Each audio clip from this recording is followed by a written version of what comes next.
William, nosso presbítero, hoje vai nos encorajar com a palavra e depois nós vamos ter a nossa ceia no final, tá bom? Quero orar por esse irmão precioso de caminhada que tem sido perseverante na jornada com Jesus ao longo dos anos, mas também tem sido uma grande bênção para a nossa igreja, tem sido uma grande bênção na vida daqueles que têm se permitido cuidar por ele. Então que você fique atento nessa manhã, deixe Deus falar com você através dele, tá bom? Vamos orar por ele. Jesus, abre o nosso entendimento, nosso coração, para que nesse momento a gente possa ouvir o William, mas que ao ouvirmos o William, Senhor, nós possamos perceber o Senhor falando conosco. Que a Tua voz encontre lugar dentro de nós, para nos levar àquela transformação, nos levar àquele amadurecimento que nós tanto buscamos e tanto precisamos. Deixa a gente concentrado nesse momento, por favor.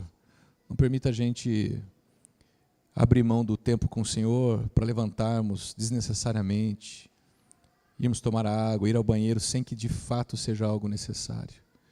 Que o Senhor nos ajude a priorizar aquilo que de fato é prioridade nesse momento, que é te ouvir, ó Pai. E que todas as outras coisas que podem esperar, a gente tenha coragem de fazer uma escolha nessa manhã. É isso que nós te pedimos em nome de Jesus. Amém. Amém.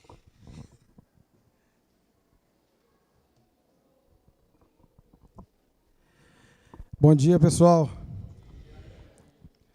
Tudo bem com vocês? Para mim é uma satisfação muito grande, mas uma responsabilidade muito maior de estar aqui na frente, porque o que a gente fala, meu pai tem um costume de dizer para a gente assim: filho, quando a palavra está na sua boca, ela só é escrava, mas a partir do momento que você solta ela, você se torna escravo dela. Então tem muita responsabilidade quanto a isso, queridos. Mas é Deus quem capacita, né? É Deus quem capacita e a gente está aqui para servir. E vamos ver o que Deus quer falar com a gente. Eu gostaria, queridos, de convidar vocês para a gente meditar em uma palavra que é muito conhecida. Eu tenho certeza que todos vocês já conhecem, né? Mas eu queria, assim, compartilhar isso com vocês. Porque, para quem não sabe, eu sou oriundo de uma família cristã. Fui nascido e criado no Evangelho, e criei os meus filhos assim também. Mas a gente, na caminhada cristã, tem muitas pessoas que pensam assim: você se converte ao Evangelho e você já vai de cara recebendo tudo aquilo e aprendendo. Na verdade, a caminhada cristã é uma constante. É uma constância, você tem que continuar caminhando. A palavra de Deus diz assim, olha, que nós devemos prosseguir em conhecer a Deus. Então, por isso que é importante que a cada domingo você esteja aqui, porque às vezes a palavra que é ministrada aqui, ela vai servir para você. Ela vai servir para você estar refletindo durante a semana, e muitas vezes quando você perde, né, você fica devendo a matéria. Não é verdade? Então, queridos, convidando vocês para participar mais dos cultos, não evitar faltar dos cultos, né? E também nos grupos de vida, que é muito importante também, que a gente sempre está comentando e refletindo sobre a palavra pregada. A palavra, queridos, que eu gostaria de compartilhar com vocês, está no Salmo 23. Por isso que eu disse que é uma palavra muito conhecida. Me desculpem, porque às vezes eu não tenho uma boa dicção, mas a gente vai aperfeiçoando. Não é verdade? É como a gente aprendeu durante essa série de mensagens, né? que terminou domingo passado, sobre Paulo falando a Timóteo. Procura apresentar-te a Deus aprovado. Então, a gente tem que procurar, cada dia que passa, a gente tem que procurar aperfeiçoar. E Paulo ainda fala assim, olha, procura apresentar-te a Deus aprovado como obreiro que não tem do que se envergonhar. Porque se tem uma coisa difícil, queridos, é quando a gente é questionado a respeito da nossa fé e a gente não sabe responder. Eu estou falando isso porque já aconteceu comigo.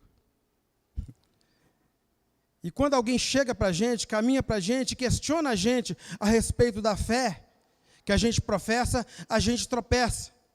E nisso, muitas vezes, as pessoas caem de cima. Durante muito tempo, eu sempre procurei meditar mais na palavra de Deus e colocar em prática aquilo que eu prego para as pessoas e aquilo também que eu ouço. Né? Porque a palavra, quando é pregada aqui, você tem que... É como se fosse... O pessoal usa até um termo meio chulo, né? A questão do boi, né? Que ele rumina, né? A palavra, durante a semana, você tem que ficar ali, ó, sempre ruminando ela, para ela fazer um efeito. Então, eu sempre procurei fazer isso na minha vida cristã. E isso é importante por quê? Porque quando você começa a ouvir a palavra, quando você começa a ler a palavra, e você começa a colocar essa palavra em prática, automaticamente as pessoas vão observar isso. Durante todo o tempo que eu trabalhei, hoje eu sou aposentado, mas durante o tempo que eu trabalhei, na empresa, a multinacional que eu trabalhei, eu sempre fui muito bem visto pelas pessoas.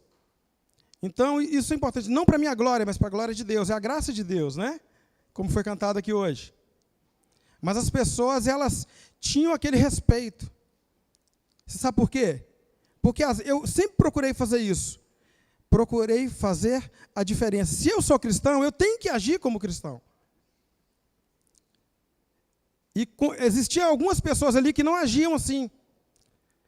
E tem até um testemunho que eu quero contar aqui, a respeito de devido a essa preocupação com a palavra, teve uma vez que eu tive um desconforto com um amigo, com um colega de trabalho, e a gente desentendeu, e no meu setor de trabalho, desde que eu fui trabalhar nessa área, eu coloquei um propósito no meu coração, falei com Deus assim, Senhor, eu quero fazer diferença aqui nesse setor. E eu coloquei no meu coração que eu daria uma Bíblia de presente para cada funcionário que aniversariasse, que fizesse aniversário. Aí, o que acontece? Tinha um quadro de aviso, onde sempre o pessoal colocava as datas de aniversário, né, das pessoas. E o que acontece? Eu comprava Bíblias, 10 Bíblias, mais ou menos, deixava lá em casa. Então, sempre naquela data, eu colocava, embalava para presente, e eu já chegava lá, e a gente tinha a reunião de início de turno, e eu sempre chegava e presenteava aquela pessoa.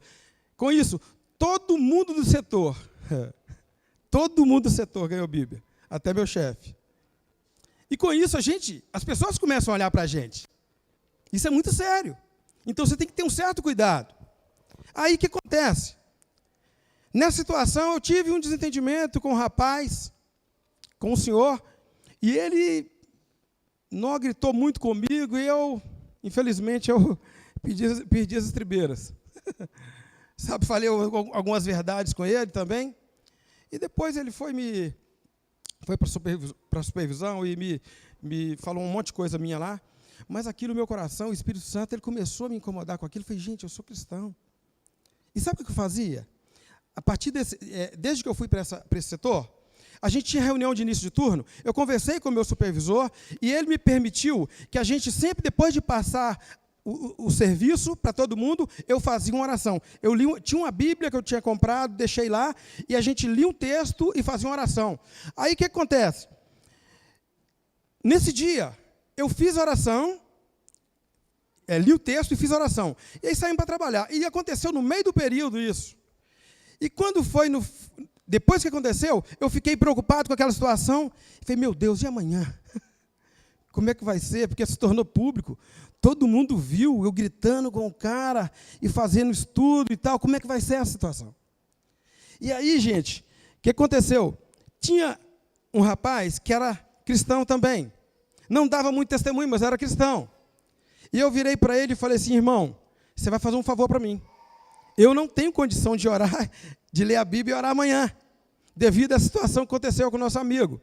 Mas você vai fazer isso por mim. E eu aprendi uma coisa com isso. Aprendi que a palavra de Deus diz assim, ireis, mas não pequeis. Aí eu comecei a entender o que era isso. Não se põe o sol sobre a vossa ira. Por quê? Naquele dia que aconteceu, de imediato, eu deveria caminhar para ele, mesmo com o coração ferido, eu deveria caminhar para ele e pedir perdão para ele, me consertar com ele. Mas eu não fiz isso. E aquilo começou a criar uma raiz de amargura no meu coração. No outro dia, esse rapaz fez a oração e eu fiquei mais retirado e passou, e com isso, queridos, passou uma semana. E eu estava muito incomodado, porque a gente que é cristão, eu sei que vocês sentem isso também. Quando acontece alguma coisa, o Espírito Santo ele começa a falar dentro da gente. E ele falava do meu coração, como é que está sendo a sua postura cristã. E eu fiquei preocupado com aquilo, eu falei, eu tenho que tomar atitude, eu preciso tomar atitude. E chegou um dia, uma semana depois, nós chegamos para pegar serviço, aí esse rapaz, de nome Guibervan, ele fez oração, leu a Bíblia, fez oração, e, aliás, o supervisor passou o serviço, ele leu a Bíblia e fez oração. Na hora que terminou de fazer oração, eu não falava com esse colega, a gente não se falava. A gente passava um pelo outro, assim, daquele jeito. E aí, nesse dia, eu estava muito tocado, e eu cheguei e falei assim, na hora que terminou, o pessoal, ele terminou a reunião, esse cara foi o primeiro a sair, com as ferramentas na mão. Na hora que foi sair, eu falei com o meu supervisor assim, o apelido dele era Ligeirinho. Falei, Ligeirinho, espera um pouco, eu preciso falar algo aqui. Ele falou assim, ele pode falar. Eu falei, não, mas o que eu tenho que falar tem a ver com o Barone. Aí ele foi lá fora, chamou o Barone não queria vir, ele trouxe ele assim mesmo. Aí, fechou a porta, e eu falei assim, gente, há uma semana atrás aconteceu um fato aqui, e não é comum isso acontecer, principalmente pelo fato de eu ser cristão. E como é do conhecimento de todos vocês, eu discuti com o Barone, eu falei umas palavras pesadas com ele, mas, na verdade, ele tinha falado comigo. Eu só cheguei nesse ponto porque ele me jogou para baixo mesmo. Mas eu falei assim, olha, eu falei umas palavras e eu fiz alguma coisa contra ele. E isso já tem uma semana, isso está me incomodando muito. Eu poderia chegar para o Barone e chamar ele em particular e pedir ele perdão. Mas eu falei com eles assim, olha, como se tornou público, eu prefiro fazer isso na presença de vocês. E eu caminhei para Barone e falei com o Barone assim, Barone, me perdoa, em nome de Jesus. Quando eu estendi a mão para ele, o Barone me abraçou e começou a chorar. E eu chorei também. Sou igual o Crasso. Chorei bastante. E nós nos abraçamos, e ele falava comigo assim,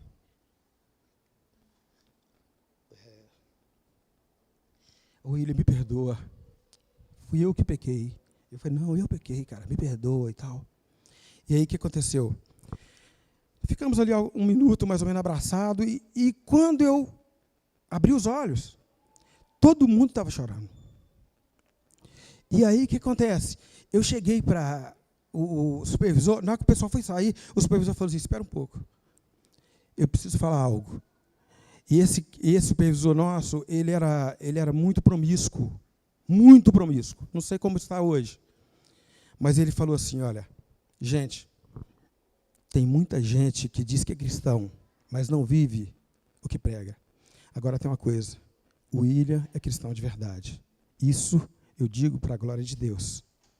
Sabe? Eu tenho procurado colocar isso na minha vida. É o que eu prego para os meus filhos. Então, queridos, Vamos ler o texto?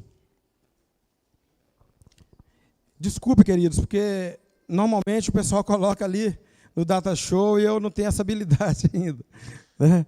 Mas é um texto que, se você tiver com o seu smartphone aí, você pode acompanhar. É o Salmo 23. Diz assim: o Senhor é o meu pastor, Ele me dá tudo o que preciso. Ele me leva aos pastos de grama verde e macia para descansar.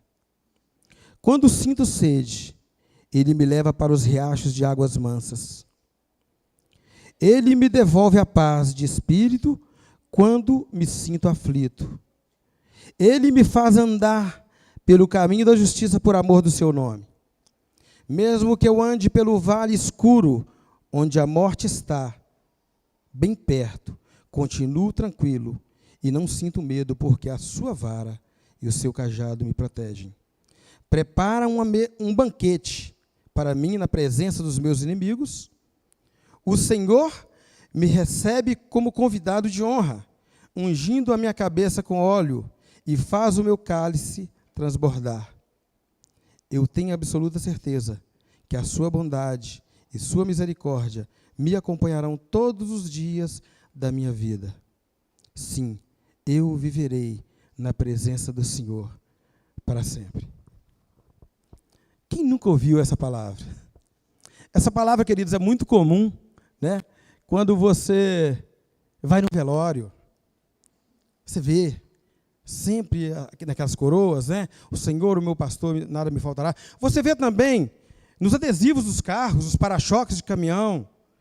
Você vê muito também, teve um dia desse que eu vi num pano de prato. O Senhor é o meu pastor, e nada me faltará. As pessoas pegam isso como se fosse algo que fosse Deus obrigado a nos dar algo. Eu acho assim, a forma como é colocado aqui, olha, nessa tradução: o Senhor é o meu pastor, Ele me dá tudo o que eu preciso. Em outras traduções diz assim: o Senhor é o meu pastor, nada me faltará. Eu ainda acho que o correto seria o seguinte: o Senhor é o meu pastor, Ele nunca me faltará. Sabe por quê? Porque quando o Senhor é o seu pastor, quando o Senhor é o nosso pastor, as tribulações virão, as dificuldades virão também. Quem não passa por dificuldade? Quem aqui que não passa por momentos de angústia? Todos nós passamos por isso. Momento de morte, de doença. Mas sabe de uma coisa? Aqui diz: o Senhor é o meu pastor. E sendo pastor, Ele nunca vai nos abandonar. Seja em qualquer situação que a gente estiver passando. Davi, ele sabia muito bem, quando ele faz essa comparação, ele sabia muito bem o que ele estava falando. Porque Davi, na sua adolescência, ele foi pastor de ovelhas. E ele sabia muito bem o cuidado que um pastor tem que ter com a ovelha. O pastor, ele tem que tirar a ovelha do aprisco.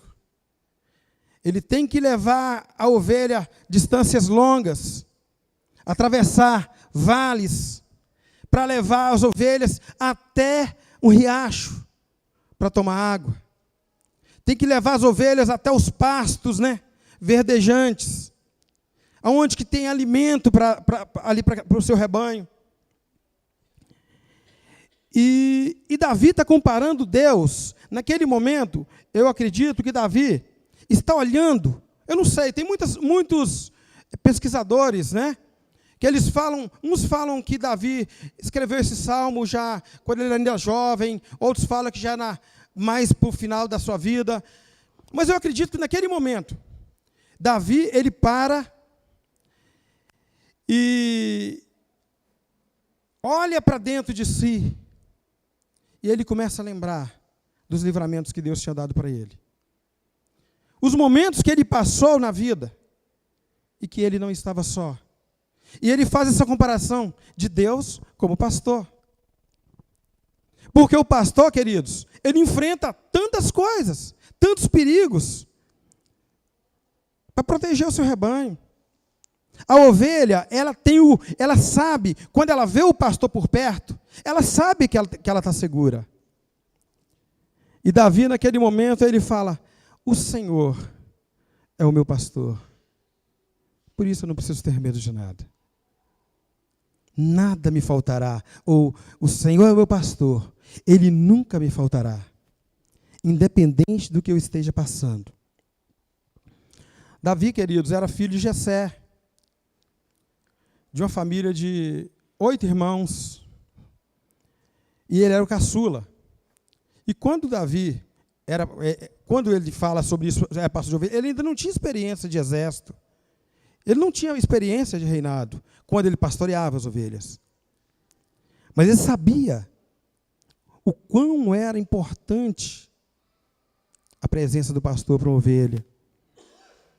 E ele diz assim, olha,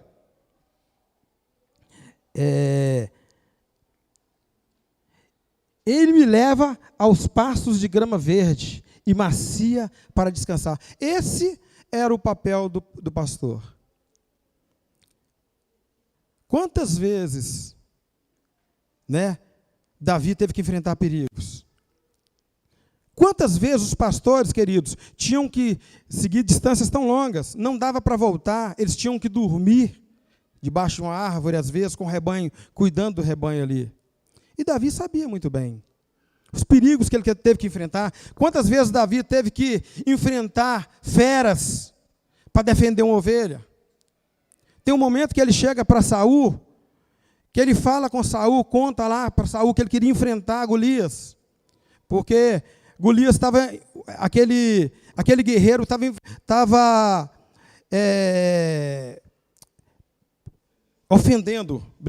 estava ofendendo o exército de Israel. E ninguém tinha coragem de enfrentá-lo, porque ele era aproximadamente uns 2,80 metros, 2,90 metros de altura. E ele diz assim, olha, mande alguém aí, mande alguém para me enfrentar. Se ele me vencer, nós seremos seus escravos. Se eu vencer, vocês serão nossos escravos. Então, chega um momento ali que ele vai e fala para o rei de Saul, Saul, eu vou enfrentar. Saul, o que é isso? Você é um garoto. Aí ele começa a contar a história. Se é verdade, eu não sei. Ele fala que matou um leão. Não é verdade? Ele fala que matou urso. No braço, né? Eu peguei ele pela barba. Gente, é muita fantasia, né? A gente sabe que eu já fui adolescente, eu já tive filho adolescente, eu sei o que é isso. O filho adolescente, normalmente, ainda bem que ele não está aqui, ele conta as histórias assim meio fantasiosas, sabe? E eu acredito que Davi, naquele momento, talvez ele não tenha feito tudo aquilo, mas ele estava mostrando para ele, para o rei, que a confiança dele não estava no braço, a confiança dele estava em Deus. E Davi, ele fala, olha, ele me leva aos pastos de grama verde, macia, para descansar. Quando eu sinto sede, ele me leva para os riachos de águas mansas. Sabe o que é, queridos? Porque a ovelha é um animal muito sensível. E ela assusta à toa. Se você leva um rebanho de ovelha para um local onde as águas são muito turbulentas, ela vai ficar com medo. Aqui Davi está falando o seguinte, que o pastor que cuida das ovelhas, ele leva as ovelhas no local tranquilo. As ovelhas sentem segurança. Eu tenho procurado viver isso na minha vida. Porque um dia eu li na Bíblia, quando Jesus estava pregando, e a pregação dele ficou um pouco dura, que ele começou a falar com as pessoas que estavam ouvindo, com aquela multidão assim, olha, aquele que não comer da minha carne, não beber do meu sangue, não tem parte comigo. E aquela pregação começou a ficar muito pesada, as pessoas começaram a fugir, começaram a ir embora, cada um arrumou um a fazer. E só ficou os discípulos com ele. E de repente ele vira e fala assim com os discípulos: por acaso vocês querem ir também? Aí Pedro vira para ele e fala com ele: Senhor, para onde que nós vamos? Para quem nós vamos? Só o Senhor tem palavra de vida eterna. Só o Senhor tem palavra de vida. Então, queridos, eu tenho, sabe, dentro das minhas limitações, porque a gente é falho demais da conta, né? Mas eu tenho procurado colocar minha confiança em Deus. Porque depois de 54 anos eu percebi que na força do braço a gente não consegue. Tem muita coisa que a gente, por mais ansioso que a gente esteja, a gente não consegue fazer nada. Então eu tenho procurado colocar minha confiança no Senhor. E Davi diz assim, olha, Ele me devolve a paz de espírito quando me sinto aflito. Ele me faz andar por caminhos de justiça por amor do seu nome. Mesmo que eu ande pelo vale escuro, onde a morte está, bem perto, continue tranquilo. Não sinto medo, porque a sua vara e o seu cajado me protegem. Quem aqui nunca andou por caminhos difíceis? Quem aqui nunca passou por um vale desse? É muito triste, queridos.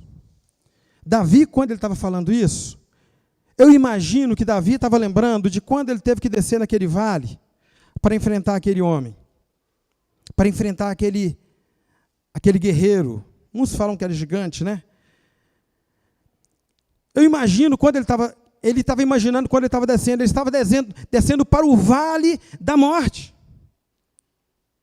Ele estava passando pelo vale da sombra da morte, porque ele não tinha chance nenhuma de vencer aquele homem. Davi não tinha chance nenhuma. Um garoto aí de 16, 17 anos, não tinha condição nenhuma de vencer. Aí Davi vai e lembra: Senhor é meu pastor, nada me faltará. Ainda que eu ande por um vale de sombra e morte, eu não temerei mal algum, porque o Senhor está comigo. Ele tinha essa convicção. Já passei por muitas situações na minha vida. E a gente, queridos, muitas vezes, quando eu leio isso aqui, a tua vara e o teu cajado me consolam. Isso era um instrumento uma ferramenta do próprio do pastor. Porque ele tinha que guiar as ovelhas. Se a ovelha caísse em algum buraco, ele tinha que puxar. Então ele precisava daquele cajado para puxar. Mas servia para corrigir também. Na minha caminhada cristã, muitas vezes eu já senti sendo corrigido pelo Senhor. E realmente a correção no momento, a gente não aceita muito bem. Mas depois a gente começa a perceber como que ela faz um efeito tão positivo na nossa vida. Eu passei por momentos na minha vida, situações assim que eu pude ver Deus. Eu posso dizer com toda sinceridade para vocês, que nesses 54 anos de vida, eu vi momentos na minha vida em que não tinha outra saída se não fosse a intervenção divina. Você pode ter certeza disso, queridos. Se você tem o Senhor como seu pastor, você vai passar por momentos difíceis, sim. Isso é natural. Ele diz: no mundo vocês vão ter aflição, mas tem bom ânimo, eu vou estar com vocês. Você vai passar por um momento de dificuldade, de morte? Vai sim. Mesmo no momento de dificuldade e morte, Ele está lá. Eu pude ver isso, queridos, numa situação que nós enfrentamos. Eu e minha esposa. Eu acho que muita gente que não sabe, mas a gente é pai nós somos pais de 4 filhos. E teve um garoto de 4 anos, era antes da Lília. Aliás, era Lília, ele e o Eric depois, e a Natália. E aí o que acontece? Que esse garoto tinha 4 anos de idade. Um certo dia, eu cheguei do serviço e minha esposa falou comigo assim: William, estou percebendo, o nome dele era Wilkerson. Estou percebendo o olhinho do Wilkerson inchado. Eu falei, não, filho, ele deve ter dormido demais. Deve ter dormido para mais, né? Vamos observar. E na época eu trabalhava de motorista de lotação, trabalhava à noite, e quando foi pela manhã, a minha esposa falou comigo assim: William, tem que levar o Wilkerson ao médico. Por quê? A barriguinha dele está um pouco dura. O olho continuava inchado, os 2 olhinhos, e a barriguinha um pouco dura. Eu fiquei um pouco preocupado, mas a gente nunca passa pela mente que pode ser uma coisa grave. Eu peguei ele, levei ao hospital, e quando chegou lá, ele foi submetido a um exame, e quando o médico olhou, o médico assustou e chamou outro médico. Aí já fiquei um pouco meio preocupado, né? E ele deitado assim, e ele brincava comigo, e eu tentando acalmar, ali, brincar com ele e tal. Aí veio mais 3 médicos e começaram a examinar, e depois começou a preencher uma ficha. Eu falei, doutor, o que é isso? Ele falou, seu filho vai ficar internado. Eu falei, mas não é possível. Ele falou, vai ficar internado. Ele vai precisar passar por outros exames. E com isso, queridos, o Wilkerson ficou internado. E a situação dele só piorou. O problema dele era insuficiência renal. A gente não sabia disso. A gente nunca tinha visto falar. Diagnosticado com síndrome nefrótica. E um rim os rins pararam de filtrar, ele inchou demais, ficou como se fosse um monstro. Muito feio. Mas, queridos, é interessante. Eu estou falando isso não é para comover ninguém, eu estou falando isso porque é um testemunho que eu tenho. A gente, é para mostrar, quando a gente tem o Senhor como nosso pastor, realmente Ele não nos falta em momento algum da nossa vida.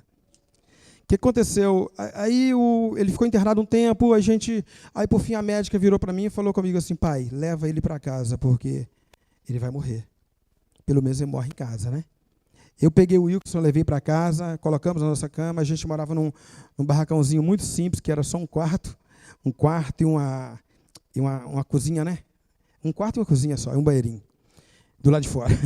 Aí ele ficava na nossa cama. E a gente teve que colocar um plástico em cima da cama, porque ele molhava a cama toda, porque vazava água demais, foi vazando, daí o corpo dele, ele ficou, short meu servia nele, menino de 4 anos. Aí o que acontece? O Wilkerson, ele nessa situação toda, a gente começou a orar, queridos. Sabe por quê?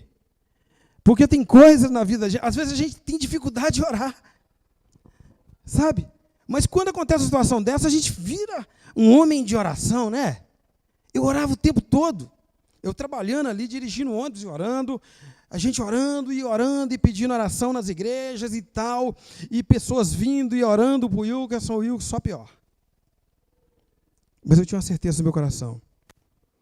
Eu tinha certeza que Deus ia curar ele. Uma convicção que Deus ia curar ele.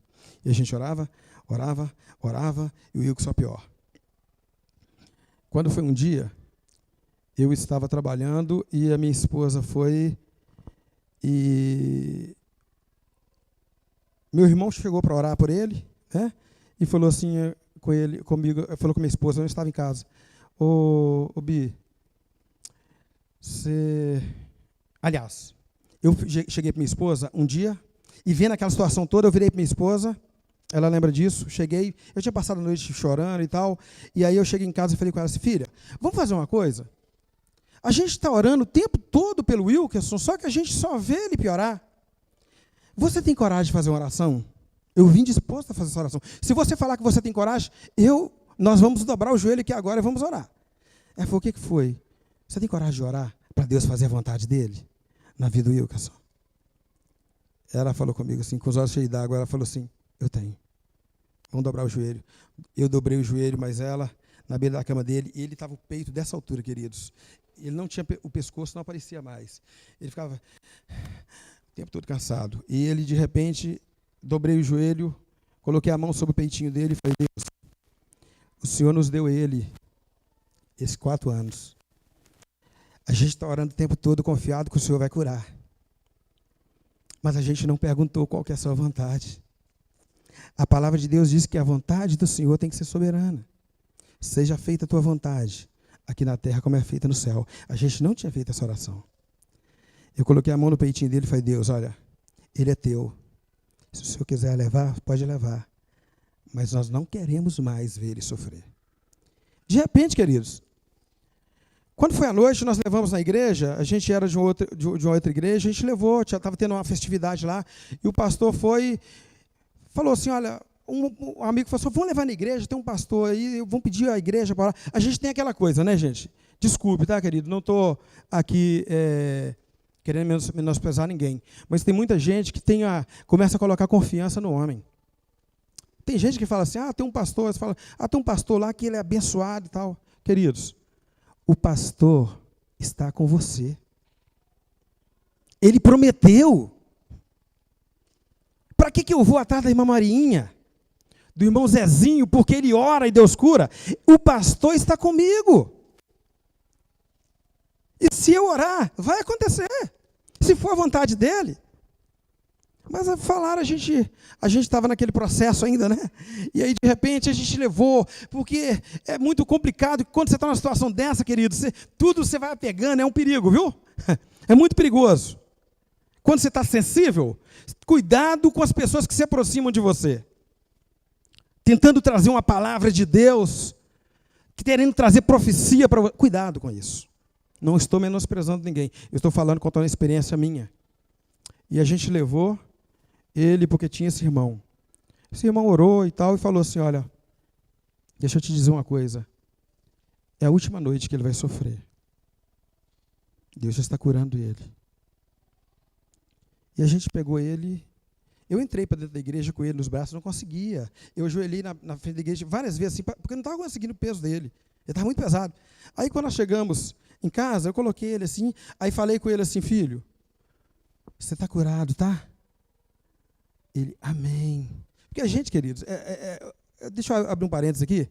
Quando você vê essas crianças vindo aqui na frente, se seu filho não quer vir, faz um esforço, traz ele. Porque o que está sendo semeado no coração deles, ninguém nunca vai arrancar. O Wilkerson, com 4 anos de idade, ele falou assim, pai, amém. E eu fui trabalhar. No outro dia, o que acontece? O Wilkerson acordou sem cansaço nenhum, mas ele queria me ver. Eu não pude vir nesse dia, Deus sabia por quê. Deus estava me poupando. E quando foi 10h30, mais ou menos da manhã, eu tinha que voltar.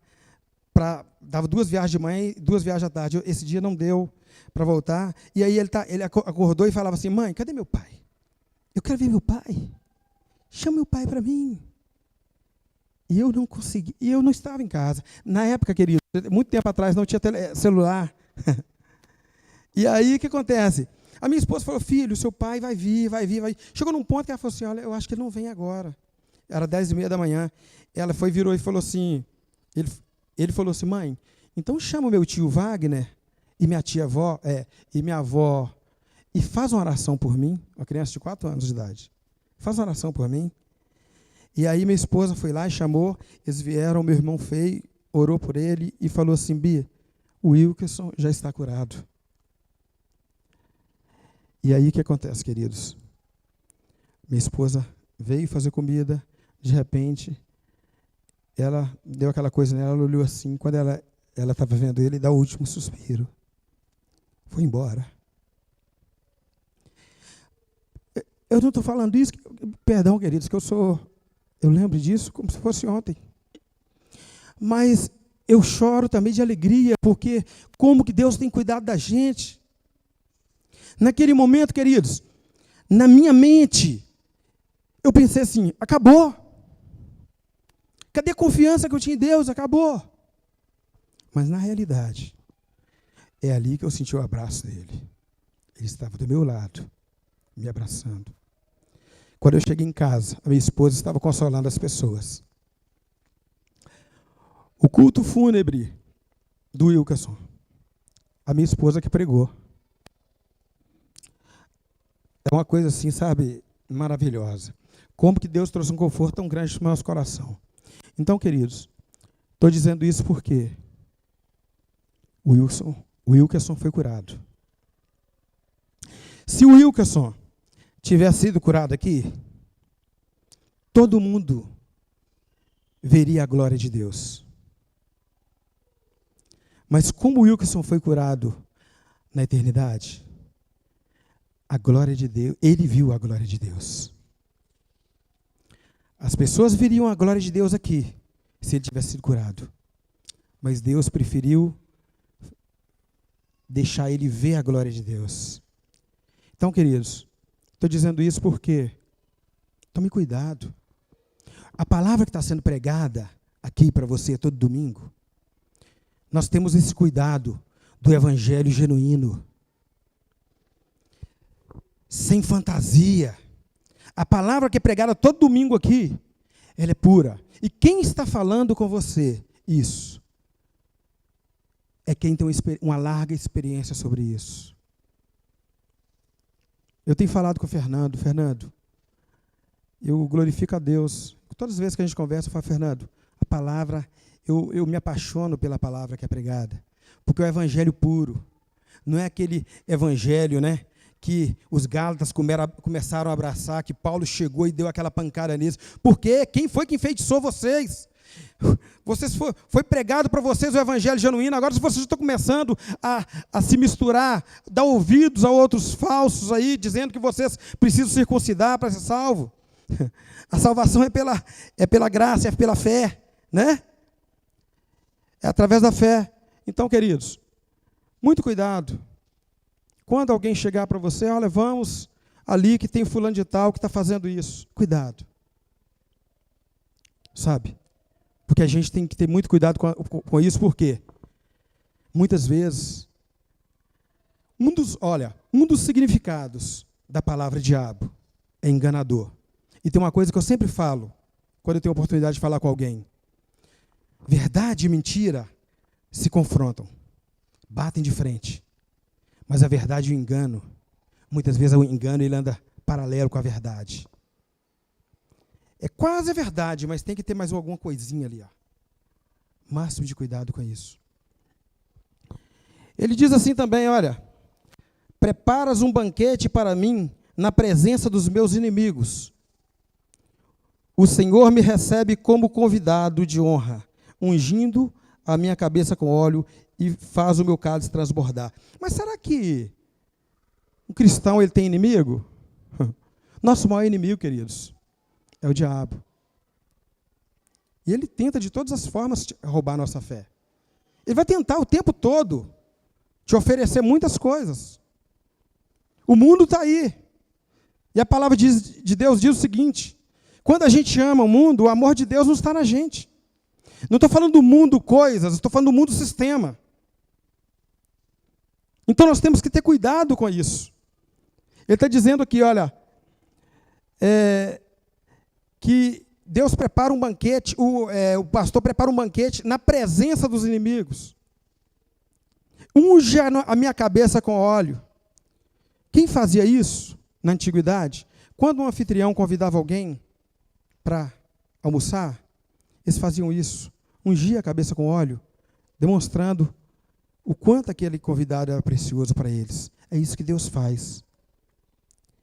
E ele diz assim, olha, eu tenho absoluta certeza que a sua bondade e a sua misericórdia me acompanharão todos os dias da minha vida.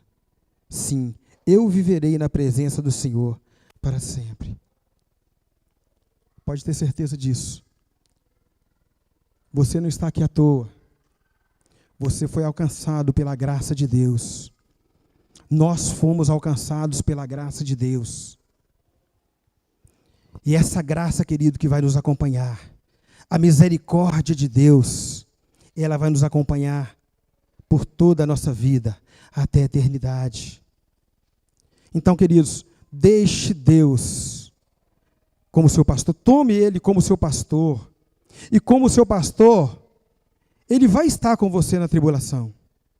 É tão importante, queridos, que quando Ele fala sobre pastos verdejantes, Ele estava falando exatamente o que Deus supre na nossa vida. Davi diz assim, olha, eu já fui moço, hoje eu sou velho, mas eu nunca vi um justo desamparado, nem mesmo a sua descendência mendigar o pão. O que uma ovelha precisa? Ela precisa de pasto e precisa de águas tranquilas. Você pode ter certeza, isso nunca vai faltar para você. Tem outras coisas que você pode correr atrás, mas o pão de cada dia é uma promessa dele. Ele, como nosso pastor, ele sempre vai caminhar conosco, independente se nós estejamos no monte ou no vale, nos momentos bons ou na sombra da morte, ele vai estar conosco, nos acompanhando. Quero convidar vocês para a gente participar da ceia do Senhor. Esse Jesus que não nos deixa faltar nada, esse Jesus que é o nosso pastor, mas também é o cajado que nos consola, é aquela vara que nos corrige, esse Jesus que é o óleo derramado sobre a nossa cabeça, esse Jesus que é a bondade e misericórdia de Deus que nos segue de dia e de noite. Na noite que ele foi traído, ele pegou o pão diante dos seus discípulos e ele disse assim para os seus discípulos, olha, era a última noite que eles iam estar juntos, era a última refeição que eles teriam juntos fisicamente naquela noite. E num gesto fácil de se lembrar, mas profundo, Jesus, no meio daquela refeição com os seus discípulos, até porque não existe lugar melhor do que uma refeição junto com as pessoas, não é? Acho que os lugares mais preciosos que a gente tem frequentado e os momentos mais valiosos têm sido têm sido em volta de uma mesa com as pessoas que a gente ama. Experimenta fazer isso em casa. Chama seus filhos, seus amigos, para sentar em volta da mesa com você. A gente quer fazer isso na nossa comunidade também mais vezes, mas é um lugar precioso. Faça isso no seu grupo de vida. Acho que todos os grupos de vida aqui da nossa comunidade acontecem em volta de uma mesa. Jesus, naquela noite, em volta de uma mesa, ele partiu o pão e disse aos seus discípulos, olha, esse aqui é o meu corpo. Simboliza o meu corpo que vai ser partido por causa de vocês. E Jesus estava falando isso porque naquela noite ele seria preso, julgado, condenado naquela madrugada e no dia seguinte ele seria crucificado. E na cruz o corpo dele seria partido, ele seria morto, ele seria crucificado. E aquela morte não era uma morte como a dos outros condenados. Aquela morte de Jesus era uma morte substitutiva. Era uma morte que era a nossa morte. A minha morte, a sua morte. A morte que nos alcançou quando nós, como humanidade, nos desconectamos de Deus e demos as costas para Ele. A morte que passou a fazer parte da nossa realidade como humanos. Quando nós dissemos, Deus, eu faço do meu jeito as coisas. E dizemos, o Senhor não é o meu pastor. A morte que nos alcançou quando a gente dizia, eu a partir de agora serei o meu pastor. E eu vou prover tudo o que eu preciso. Quando a gente disse isso para Deus, a morte nos alcançou. E desde então a morte vem reinando. E nós sofremos por causa da morte. Mas Jesus naquela noite, ele partiu o pão e falou, eu vou morrer por causa de vocês. Para dar a vocês a vida. Para resgatar vocês desse império da morte. E quando eu morrer, eu vou vencer a morte. E quando eu vencer a morte, vocês nunca mais precisarão temer a morte. Porque a morte foi destronada. Naquela noite ele partiu o pão e disse, tomem esse pão.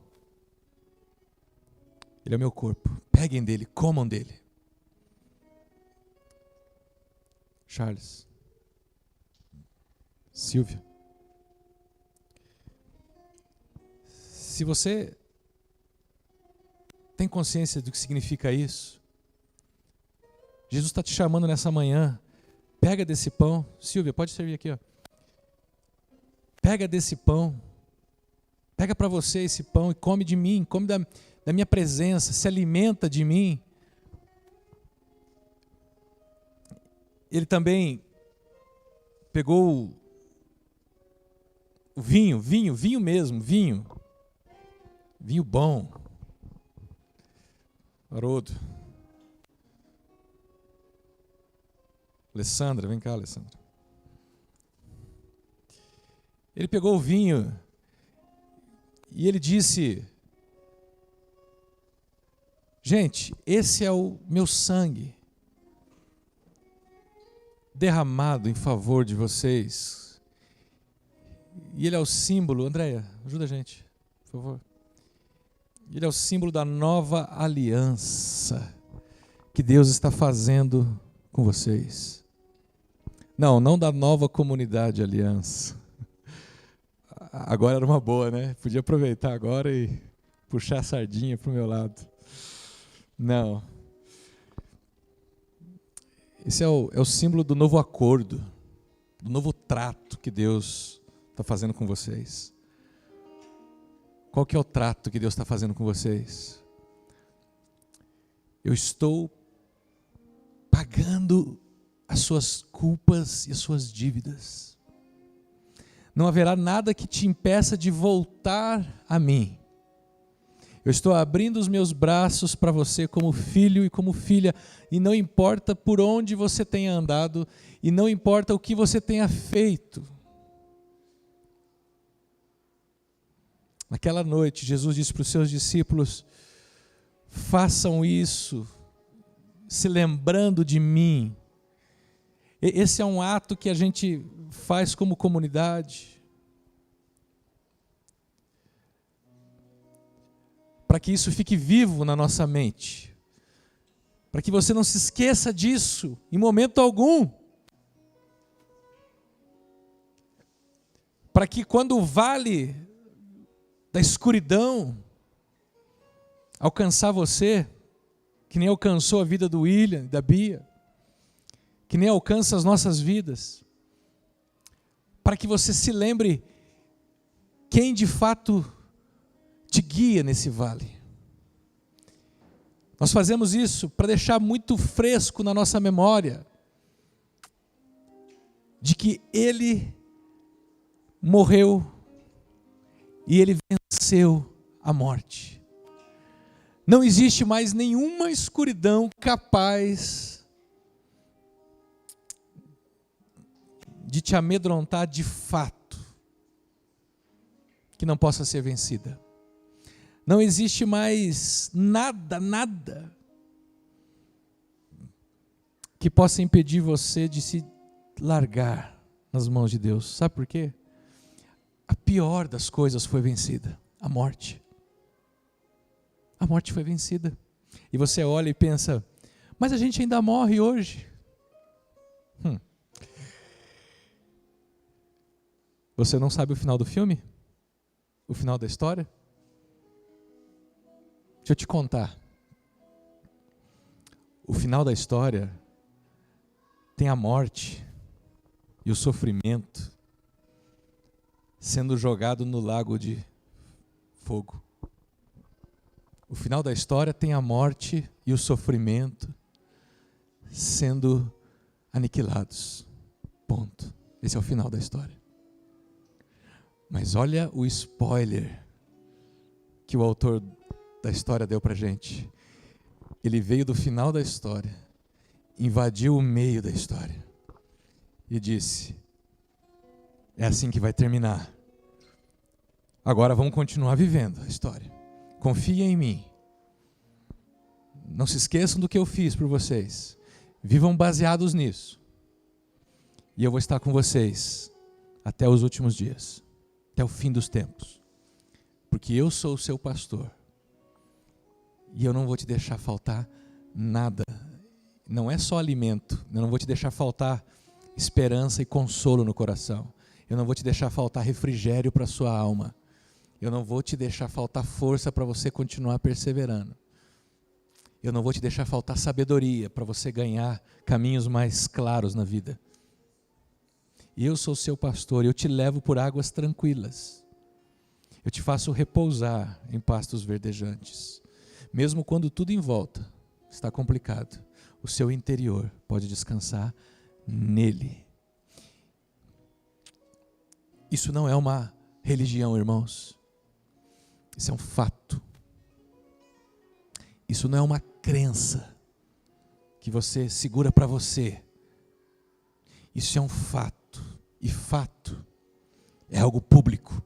Viva isso de maneira pública, no seu trabalho, na sua casa, na sua vizinhança, na maneira como você lida com seus filhos, esposa, parentes, amigos, com a sua solteirice, com as suas habilidades, com o seu dinheiro. Viva isso de maneira pública. Esse é um fato. Jesus Cristo, o Rei da história, veio até nós, se tornou ser humano, morreu pelos nossos pecados, perdoou as nossas culpas e nos salvou da morte eterna. E está nos restaurando e nos redimindo, porque num dia Ele vai fechar as cortinas dessa história e a eternidade vai ser inaugurada. E na eternidade, eu e você, que confiamos nele, vamos seguir a nossa jornada para sempre, nos tornando cada vez mais aquilo que fomos feitos para sermos. E Ele lá enxugará dos nossos olhos toda lágrima. Toda lágrima. Convido você. Se você acredita nesse negócio, se você já se rendeu a essa salvação, não a salvação que você mesmo se salva, mas a salvação que Ele te salva. Come comigo esse pão.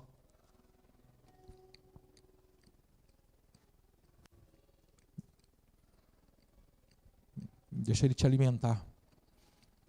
Deixa Ele renovar você nessa manhã. Põe as suas ansiedades diante dEle, irmão. Diz para Ele aí onde você está. Ele está te ouvindo, Ele conhece os teus anseios. Vamos tomar comigo esse suco.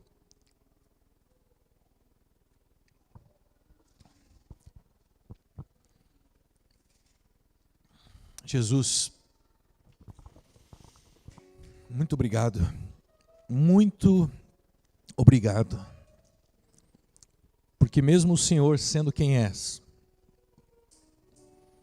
o Senhor se deixa ser achado por nós. O Senhor se dá a nós. Nós que vivemos numa realidade sem esperança, perdidos, distantes do Senhor, o Senhor nos trouxe para perto de Ti. O Senhor nos trouxe para essa loucura da experiência da cruz. E o Senhor está nos salvando. O Senhor está nos redimindo. Não importa o que a gente está vivendo, o Senhor está fazendo a gente mais perfeitos. O Senhor está aperfeiçoando a nossa vida. O Senhor está nos levando para a eternidade. Mesmo ainda as nossas limitações estando escancaradas, o Senhor já pagou por elas. E hoje o Senhor nos convida a uma vida diferente. Então, abraça essa comunidade da igreja, Senhor, esses irmãos que estão nesse mesmo propósito de vida. E ajuda a gente a deixar para trás cada vez mais aquelas coisas que nos impedem de continuar olhando para Ti, Senhor. Deixa a gente ser guiado pelo Senhor. Conduz a gente no vale da sombra da morte, Senhor. Mas também conduz a gente nos pastos verdejantes. Sem que o Senhor tenha essa iniciativa, nós jamais teríamos acesso a isso. Mas eu sou grato a Ti, porque hoje, mesmo vivendo numa realidade difícil, numa realidade desesperadora, o nosso coração pode se encher de esperança nessa manhã e aguardar ansiosamente aquele dia onde a gente vai comer dessa refeição juntos e nunca mais nossos olhos derramarão uma lágrima de tristeza, somente lágrimas de alegria. Obrigado por nós aqui. O Senhor está reunindo essa gente toda aqui, Senhor. Continua usando a gente, continua fortalecendo a gente, para que, ao mesmo tempo que a gente é transformado, a gente também é usado para transformar os outros. Ao mesmo tempo que nós estamos à procura, a gente possa levar outros que estão à procura até o caminho, que é o Senhor. Que a tua graça, Jesus, que o teu amor, ó Deus eterno, e que o teu poder, Espírito Santo, repouse sobre nós aqui, nos capacitando, nos renovando, nos corrigindo, nos lembrando daquilo que nós não podemos esquecer jamais. Desde hoje até o último dia das nossas vidas e pela eternidade adentro. Amém.